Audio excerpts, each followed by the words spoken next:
ผู้ไปในศีลในธรรมในบวรพระพุทธศาสนาทุกท่านทุกคนโดยเฉพาะญาติโยม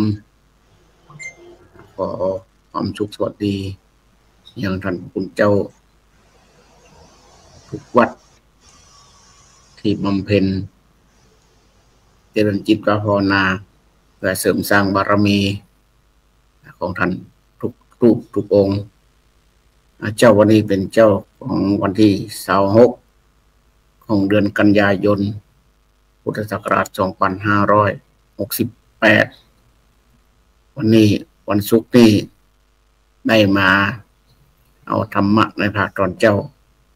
มาคุยกับท่านทั้งหลายในการที่จะสร้างบำเพ็ญสร้างกุศลการสร้างบำเพ็ญบำรุงกุศลนั้นมันยากกว่าเขาจะสร้างได้เนี่ยมันยากแต่ว่าถ้าเวลามันเสียนี่แป๊บเดียวเปรียบเสมือนเหมือนกับเขาสร้างบ้านมานี่กว่าจะเสร็จนี่หลายปีบางท่านบางคนนี่สร้างบ้านนี่เป็น10 ปี4 ปี5 ปีมีแต่เวลารื้อถอนนี่ใช้เวลาวันเดียวก็เสร็จนี่คือเปรียบเสมือนง่ายๆเปรียบง่ายๆเปรียบง่ายๆที่ได้หูว่าการสร้างนี่มันยากแต่เวลาการทำลายนี่มันง่ายเหมือนกับในปัจจุบันนี่กว่าพระพุทธศาสนากว่าจะมาถึงได้นี่2,000 กว่าปี2,568 ปีมาแล้วแต่เวลาตอนนี้บุคคลหลายท่านหลายคนโจมตีในทางพระพุทธศาสนาหลายท่านข้อมูลมีจริงบ่มีจริงกุขึ้นกุกันขึ้นกล่าวเทศกันขึ้นการกล่าวเทศนี่มันมีสมัยตั้งแต่ครั้งพุทธกาลมาแล้วการกล่าวเทศแต่สักวันหนึ่งการกล่าวเทศนี่ก็จะเปิดโปงออกมาได้สำเร็จมาได้ถึงจะกุเรื่องกุอย่างเกิดขึ้นมาก็ตามแต่ว่าความจริงนี่ก็คือความจริงตะวันก็ปรากฏอย่างทุกวันนี่พระสงฆ์ในบวรพุทธศาสนาเฮานี่มีวัดมี30,000-40,000 วัดมีพระสงฆ์ก็3-4 แสนรูปน้อยนิดประชากรทั้งหมดเกือบ70แล้ว60 กว่าล้านเกือบ70 กว่าละเกือบ70 ล้านละมาเปรียบเทียบในการผู้ที่นับถือพระพุทธศาสนานี่ก็90 กว่า%บางท่านบางคนนับถือเฉพาะในบัตรประชาชนในบัตรหลายท่านที่ให้ความสำคัญในบวรพระพุทธศาสนาก็มีหลายท่านมีความเชื่อมีความเลื่อมใสมีความศรัทธาจริงแต่บางคนก็เลื่อมใสเฉพาะในบัตรทุกวันนี้พระสงฆ์สามเณรจำพรรษาก็ใกล้จะออกพรรษาละใกล้จะออกพรรษาพระสงฆ์สามเณรก็จำพรรษามาก็เหลืออีกแค่2 ศีลก็จะออกบางท่านบางคนก็ได้ตั้งสัจจะบารมีหลายท่านตั้งสัจจะบารมีตัวเอง1บ่สัมมาเรเทเมาโดยเฉพาะการดื่มน้ำเมางดเราเข้าวัดสา เป็นโครงการเริ่มมาแต่หลายภาคส่วนเล็งหันความสำคัญของประชาชนเวลาดื่มน้ำเมาเวลากินน้ำเมามีการทะเลาะวิวาทมีการรถไปชนไปอย่างกันหลายที่หลายแห่งก็มีโครงการงดเหล้าเข้าพรรษาอย่างน้อยก็3 เดือน3 เดือนงดบางคนนี่บางท่านนี่งดจริงๆงดจริงๆโดยที่บ่แตะต้องตลอดพรรษา3 เดือนแต่บางคนก็งดตลอดพรรษา3 เดือนแล้วก็ยังงดต่อบางคนถึงกันเลิกไปเลยจุดเริ่มต้นนั่นคือจุดเริ่มต้นของผู้ที่ปฏิญาณตน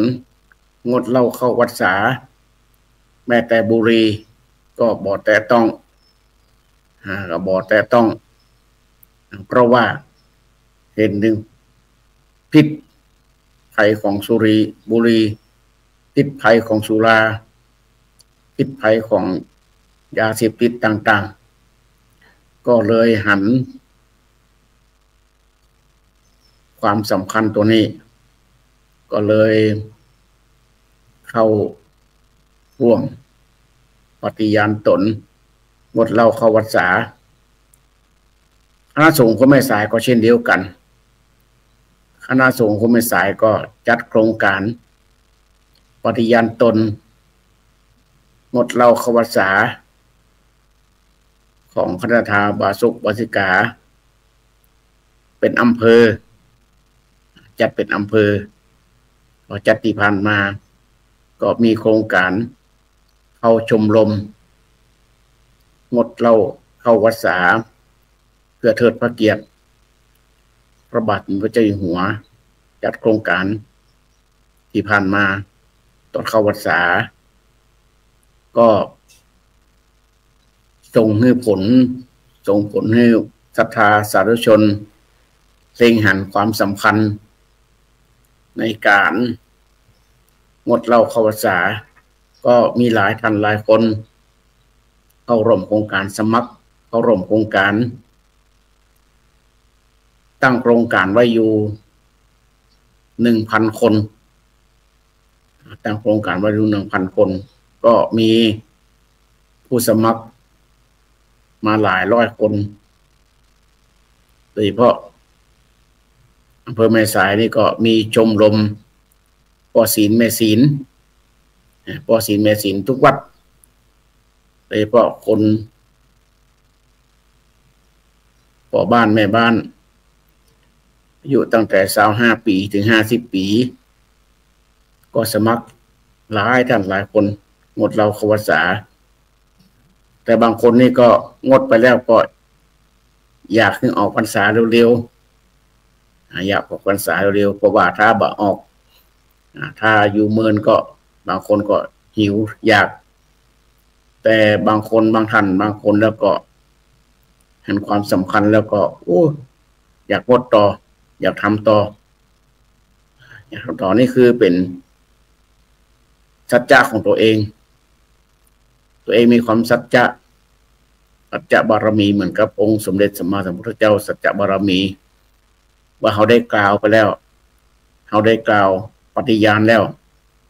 ก็มีสัจจะกับตัวเองสัจจะต่อตัวเองก็จะบาไปอย่างสักอย่างไปยุ่งสัจจะแม้แต่จะมีคนมาชวนมาอย่างก็ตามบ่เอาสัจจะบารมีสัจจะตัวเก่าไม่ดีกับตัวเองถ้าท่านทั้งหลายก็หันความสำคัญแล้วก็ถ้าเป็นไปได้ก็งดต่ออีกงดต่อไปเรื่อยๆช่วงนี้ก็ใกล้ออกพรรษาแล้วก็ใกล้จะถึงหน้าหนาวแล้วนะครับถึงหน้าหนาวแล้วช่วงระยะเวลาที่ผ่านมาก็ฝนหรือว่าพายุ ปัจจุบันนี่พายุนี่มาหลายลูกเดือนหนึ่งนี่พายุมานี่หลายลูกหนึ่งไปลูกหนึ่งมาลูกหนึ่งมาลูกหนึ่งไปพายุการสัญจรต่างๆแต่ก็พายุปัจจุบันนี่ก็ช่วงระยะเวลาปีนี้ก็จะไม่ค่อยรุนแรงนักเท่าใดก็รุนแรงนักตกอยู่ตกแต่มันมาถึงนักเหมือนกับปีแล้วปีที่แล้วนี่พายุในช่วงเนี้ยช่วงเดือนกันยานี่ปีแล้วนี่คือวันที่10 กันยาวันที่10 กันยาเป็นวันพระปีแล้วโอ้ตกหนักอายุวิภานั่นตกหนักก็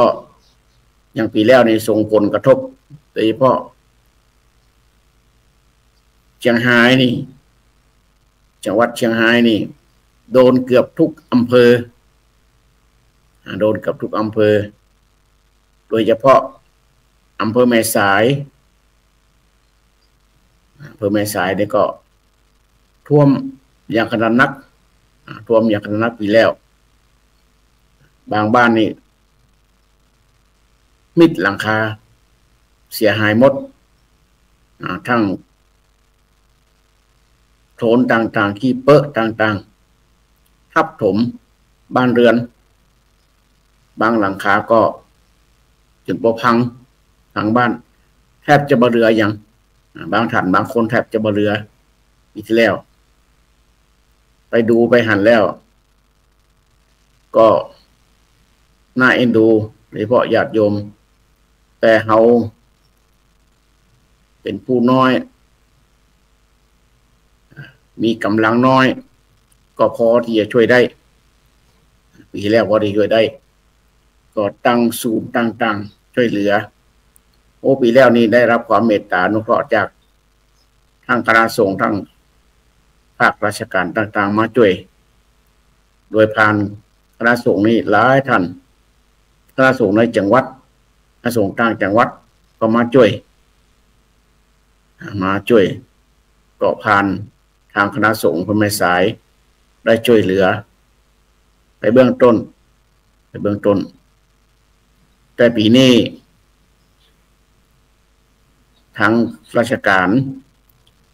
เปิดกลัวก็ต้องรองรับไว้ก่อนต้องรองรับไว้ทำการป้องกันไว้ป้องกันเพื่อที่จะบ่ให้เกิดเหตุซ้ำรอยโดยการที่ขุดลอกต่างๆขุดลอกลำเหมืองลำสายแล้วก็ทำผนังกั้นน้ำตั้งแต่ทำผาจมลงมาถึงเกาะทรายก็อย่างก็ทำผนังกั้นน้ำก็ช่วยไประดับหนึ่งแม้แต่เดือนที่แล้วสิงหาพายุมาก็ท่วมน้อยๆแต่ท่วมบ่หนักเพราะว่ามีการป้องกันไว้เรียบร้อยแล้วป้องกันไว้ก่อนมีการป้องกันไว้ถ้าบ่มีปีที่แล้วนี่มันบ่มีเพราะมันบ่เคยเกิดเหตุแบบนั้นหนักๆก็บ่ได้ฮู้ว่าการป้องกันแบบใดเลยบ่ฮู้แต่ปีนี้ก็ฮู้สาเหตุเกี่ยวกับการที่มันท่วมปีแล้วมันท่วมแบบใดก็ได้ฮู้สาเหตุมันขึ้นมาก็ทำพลังกันน้ำอย่างป้องกันไว้ปีนี้ท่วมก็ท่วมน้อยๆพอถึงท่วมหนักเข้าน้อยๆมาได้เป็นยังแต่ก็ศรัทธาญาติโยมก็บางคนก็อยู่อย่างหวาดหวั่นว่าพายุจะเข้ามาเดือนไหนวันไหนเวลาฝนตกฟ้าห้องก็กลัวเพราะว่าเคยเกิดเหตุกลัวว่าน้ำจะเข้าอีก น้ำจะเข้าแต่ก็ปีนี้ก็เชียงรายก็มันไปท่วมทางอำเภอพญาเมงรายแม่ยามเชียงรายก็น้ำป่าเช่นเดียวกันส่งผลกระทบคือทางวัดทางศรัทธาญาติโยมก็ได้รับความเมตตาอนุเคราะห์จากหลายๆภาคส่วนได้มาช่วยกันมาช่วยแต่ก็ผ่านพ้นไปด้วยดีก็น่าจะเดือนตุลาเข้ามาก็ฝนก็น่าจะชาๆป้องก็น่าจะเอาเริ่มเข้าสู่หน้าหนาวละแล้วหน้าหนาวเนี่ยก็เกี่ยวกับเจ็บไข้ได้ป่วยก็จะเริ่มมาแหมโดยเฉพาะคนเฒ่าคนแก่เนี่ยก็ต้องรักษาตัวด้วยใส่เสื้อผ้าหนาๆอุ่นๆโดยเฉพาะคนเฒ่าคนแก่นี่ไปไหนก็ลำบากเอ็นดูต้องใส่เสื้อผ้าหนาวๆกันไว้สำคัญที่สุดก็เท้าหรือตีนโอ้ยง่ายๆเท้าสำคัญเลยเพิ่นบอกว่าถ้าหนาวนี่ต้องใส่ถุงตีนนี่ถุงเท้านี่ดีแล้วเพิ่นส่วนตัวส่วนใหญ่นี่แฟนน้อยแต่สำคัญนี่คือตีนก่อนตีนต้องอุ่นไว้ก่อนมันจะดีถ้าเอาสุขภาพร่างกายบอดีแล้วก็การสัญจรต่างๆก็ลำบากจะไปประพฤติวัดปฏิบัติธรรมไปรักษาศีลที่ไหนก็ยากลำบากอันดับแรก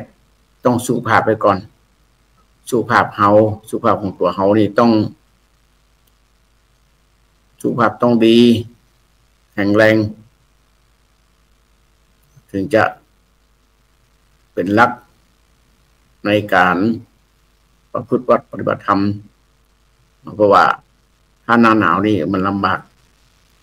ช่วงนี้ก็คณะสงฆ์ก็ทำงานหลายอย่างบอกว่า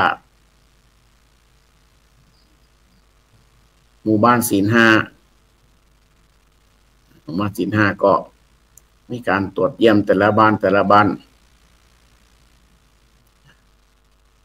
หมู่บ้านวัดประชารัฐสร้างสุขนี่คือการทำงานโดยที่แทบจะบ่มีใครออกสื่อ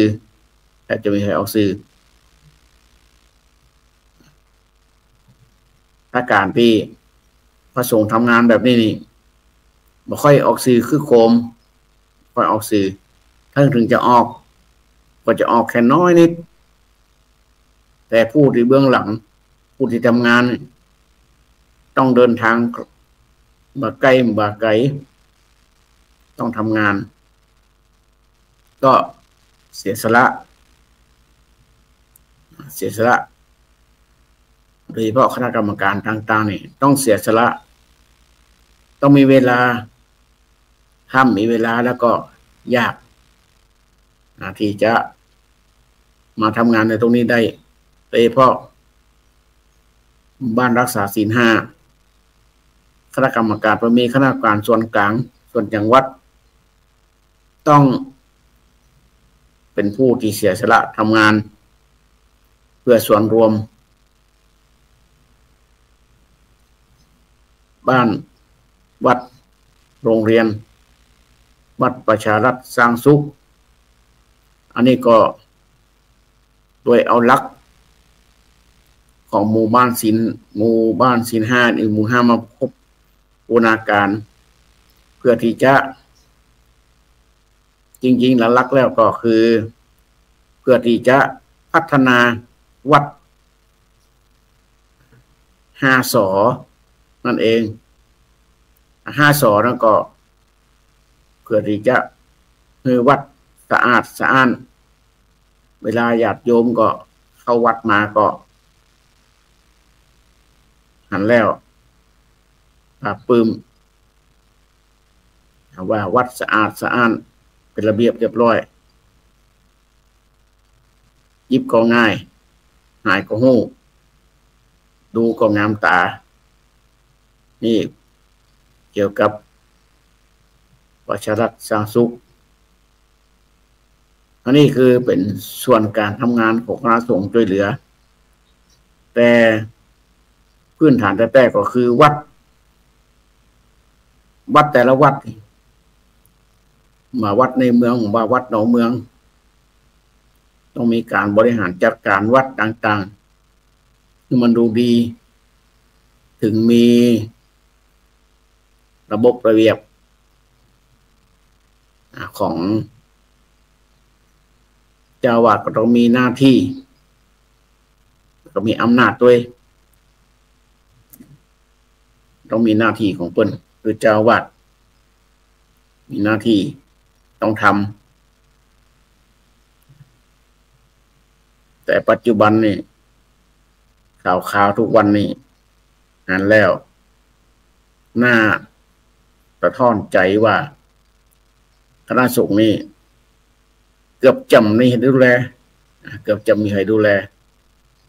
แม้แต่ว่ารัฐบาลก็จะต้องอนุเคราะห์แต่พระสงฆ์แต่ก็มีหลายภาคส่วนแต่ที่จะมาดูแลนอกจากจะพระสงฆ์จะต้องสละช่วยเหลือตัวเองเพื่อที่จะเอาธรรมะต่างๆเอาอย่างต่างๆนี่เข้าสู่ชุมชนเข้าสู่วัดถ้าว่ารูปไหนเห็นแก่ตัวแล้วก็แทบจะไม่ได้ไปไหนได้ไปก็ต้องดูแก่วัดอย่างเดียวแต่มีหลายท่านหลายองค์ยอมละตั้งเวลาส่วนตัวตั้งเวลาส่วนรวมมุ่งทำงานเพื่อที่จะเผยแพร่ทำความเข้าใจในกรรมศรัทธาญาติโยมในภาคส่วนก็จะผ่านมาได้แต่ละปีนี่พระสงฆ์เฮานี่ทุรักทุเลกว่าจะผ่านงานไปได้แต่ละครั้งนี่มันยากมันลำบากแต่นั่นคือคนภายนอกแต่ก็ช่วยเหลือกันได้แต่เฮาท่านทั้งหลายโดยเฉพาะอุบาสกอุบาสิกานี่เฮาก็มีหน้าที่ของเฮาอุบาสกอุบาสิกาก็หน้าที่คืออย่างคือช่วยกันค้ำจูในบวรพุทธศาสนาคือมันยาวนานถึงแม้ว่าพระองค์สมเด็จพระสัมมาสัมพุทธเจ้านี่ได้บอกไว้ว่าจะตั้งพัทธกัปของพระพุทธศาสนานี่ถึง 5,000 ปี ปัจจุบันนี่ก็เข้ามาครึ่งละแต่ก็จะต้องขึ้นกับอุบาสกอุบาสิกาด้วยถ้าบ่ขึ้นกับอุบาสกอุบาสิกาแล้วก็พระสงฆ์สามเณรก็ยากที่จะอยู่ได้ต้องกับเข้าอาหารการกินต่างๆก็ต้องพึ่งกับอุบาสกอุบาสิกาพึ่งต่างๆมาว่าการสร้างวัดสร้างวาต่างๆสร้างถาวรพุทธต่างๆเช่นเดียวกันก็ต้องสร้างต้องควบคู่กันไปครับควบคู่กันไปทั้งปริยัติปฏิบัติปฏิเวทไปกับตัวการสร้างถาวรพุทธต่างๆนี่ก็ทุกอย่างนี่เจ้าวาดทุกวัดนี่บ่ได้ผลิตเงินเองไม่ผลิตปัจจัยเองปัจจัยต่างๆก็จะต้องได้กับศรัทธาญาติโยมอย่างบางวัดนี่ปัจจุบันนี่ การก่อสร้างนี่กำลังจะสร้างอยู่นี่ต้องคิดก่อนว่าจะเอาปัจจัยเงินเนี่ยมาสร้างบางวัดนี่ก็รอก่อนรอกฐินก่อนรอจากกฐินญาติโยมต่างๆถ้าญาติโยมก็ผู้ที่มีกำลังก็กำลังปัจจัยเงินทองที่เหลือก็จะไปจองกฐินต่างๆตามรายวัดเพื่อจะอนุเคราะห์รายวัดแต่ละวาแต่บางวัดนี่อีกหลายวัดที่บ่มีญาติโยมที่ไปจองกฐินแต่ละปีบ่มีอีกหลายวัดก็จะต้องพึ่งศรัทธาที่พอมีกำลังได้ก็จัดกฐินโต๊ะข้างไปทอดปีนึงก็หลายวัดที่บ่มีกฐินที่มีกฐินแล้วก็มีหลายวัดที่พอที่จะจุนเจือกันไปก่อนเป็นเรื่องของคณะสงฆ์ถ้าวัดไหนอำเภอไหนบ่มีกฐินก็จะจัดไปอนุเคราะห์เป็นการอนุเคราะห์ซึ่งกันและกันกฐินแท้ๆคือเป็นการอนุเคราะห์ซึ่งกันและกันเป็นเรื่องของพระสงฆ์ที่ต้องช่วยเหลือกันว่าวัดไหนบ่มีกฐินพระสงฆ์รูปไหนบ่มีกฐิน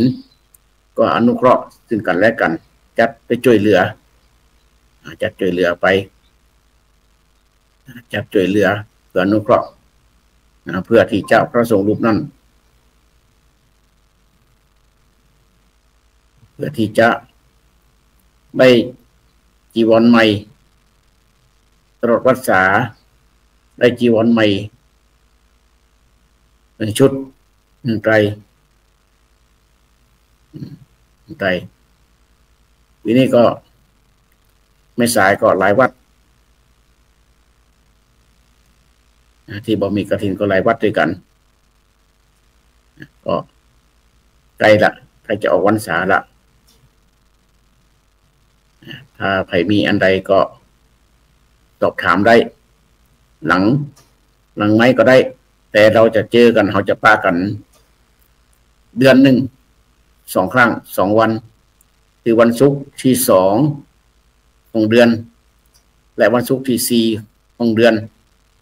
วันศุกร์นี่เป็นศุกร์สุดท้ายละของเดือนละกี่วันก็จะเดือนตุลาก็ย่างกายเข้ามาละฉะนั้นก็ศรัทธาญาติโยมทั้งหลายทุกท่านทุกคนท่านทั้งหลายนั้นมีสุขภาพร่างกายแข็งแรงคิดสิ่งใดก็ขอสมความมุ่งมั่นปรารถนาหากแม่นไปเดินทางไปไหน